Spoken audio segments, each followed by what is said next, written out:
আসসালামু আলাইকুম গাইস, আপনারা কেমন আছেন? আমি তো আলহামদুলিল্লাহ ভালো আছি। চলে আসলাম রান্না নিয়ে।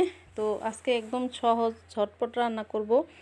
এত সহজ মানে এত ঝটপট রান্না মনে হয় এর আগে কেউ করেনি। একদম সহজভাবে রান্না করব আজকে। তো খিচুড়ি রান্না করব, একটু বোনা খিচুড়ি করব ভাতের চাল দিয়ে আর মুসুরির ডাল, আর সাথে কয়েকটা আলু দিব। তো কিউব করা একটা আলু, বড় সাইজের আলু ছোট ছোট করে কিউব করে নিছি। আলু দিলাম আর পেঁয়াজ একসাথে করে একটুখানি ভেজে নিব, কয়েক মিনিট ভেজে তারপরে হচ্ছে মশলা দিব। আর আজকে ভুনা খিচুড়িটা খাবো হচ্ছে ডিম ভাজা দিয়ে। তো সকালবেলা ভাবছিলাম করব, তো করা হয়নি। তো ভাবতেছিলাম যে দুপুরের জন্য করে নিই, কয়েকদিন ধরে একটু খিচুড়ি খাবো। তো ভুনা খিচুড়িটা আমার অনেক পছন্দ।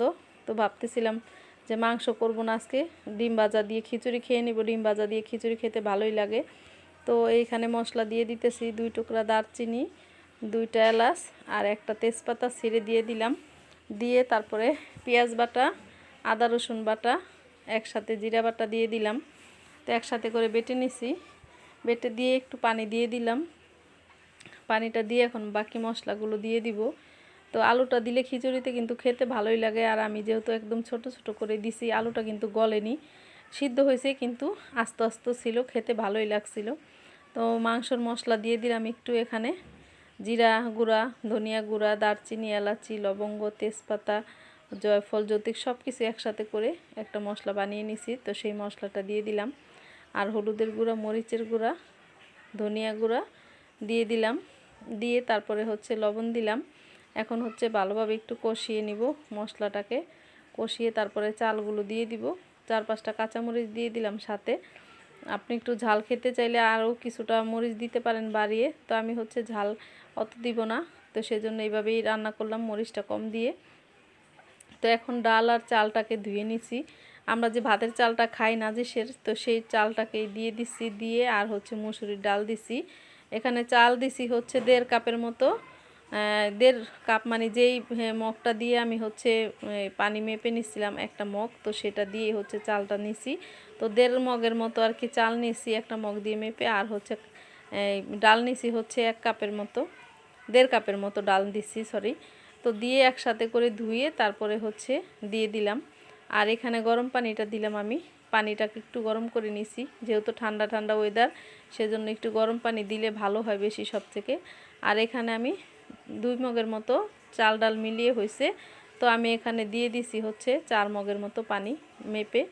তো দিয়ে দিলাম সব কিছু দিয়ে। এখন পানি দিয়ে দিলাম। তারপরে দিব আর একটা জিনিস, এই যে একটুখানি টেস্টিং সল্ট দিলাম। এটা হচ্ছে অপশনাল, আপনারা না দিলে না দিয়েন। এটা দিলে একটু স্বাদটা বেশি হয়, সেজন্য সামান্য একটু দিলাম। আমার ভালো লাগে টেস্টিং সল্টটা, মাঝে মধ্যে দেই। আর একটু আচারের তেল দিয়ে দিলাম। আমের আচার দিয়েছিলাম, তো তেলে ডুবানো যে আচারটা সেটা, তো আচারের তেলটা দিয়ে দিলাম। তো আমার ঘরে হচ্ছে জলপাই, না হলে হচ্ছে আম, তো সব সময় আচার থাকে, আচারের তেলটা করে রাখি। বাচ্চারা খেতে পছন্দ করে খিচুড়ি দিয়ে, আর ওর বাবা অনেক পছন্দ করে। আর এখন তো শীতকাল আসতেছে সামনে, তো এই আচারের তেল দিয়ে হচ্ছে সকালবেলা আর গরম গরম ডিম ভাজা গরম ভাতের সাথে খেতে যা মজা লাগে মানে কি বলবো। তো সেজন্য আচারের তেলটা একটু বেশি করে করে রাখি। আর খিচুড়ির পানিটা একদম শুকিয়ে গেছে দেখুন।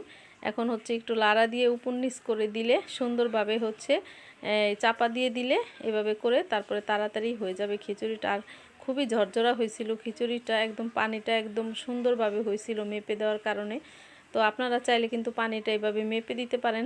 চালটা যখন আপনার যেই কৌটা দিয়ে চাল মাপেন সেটা দিয়ে চালটা মেপে তারপরে হচ্ছে একটা 4 কাপ অথবা একটা মগ দিয়ে মেপে নেবেন। তারপরে হচ্ছে ওই ওই মগ দিয়েই হচ্ছে আবার ওই ওই ওই অনুযায়ী আপনার হচ্ছে পানিটা মেপে নেবেন ডাবল করে। তাহলেই দেখবেন সুন্দর মতো হয়ে যাবে। যারা আন্দাজ করতে না পারেন পানি ওইভাবে দিবেন। আর এই তো ডিমটা ভেজে নিতেছি, ডিম ভাজা দিয়ে খাবো আজকে খিচুড়ি সেই জন্য। তো এখানে কাঁচামরিচ দিইনি আমি, শুধু পেঁয়াজ দিয়ে আর লবণ দিয়ে ডিমটাকে ভাজছি এভাবে।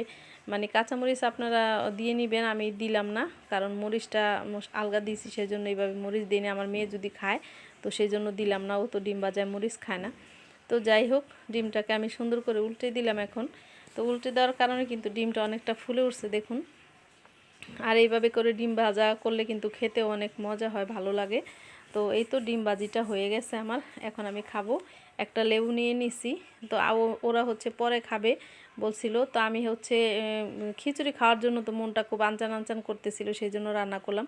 তো এখন আমি একাই হচ্ছে খিচুড়িটা আজকে খেয়ে নিব, ওরা হচ্ছে পরে খাবে, নাস্তা করছে দেরি করে সেজন্য। তো আমি হচ্ছে খাওয়ার জন্য একদম চলে আসছি রেডি হয়ে। তো আমি খেয়ে নিতেছি। খিচুড়ি খাওয়ার পরে তো মানে খুবই ভালো লাগলো, কারণ খাওয়ার জন্য মনটা খুব আনচান করছিল।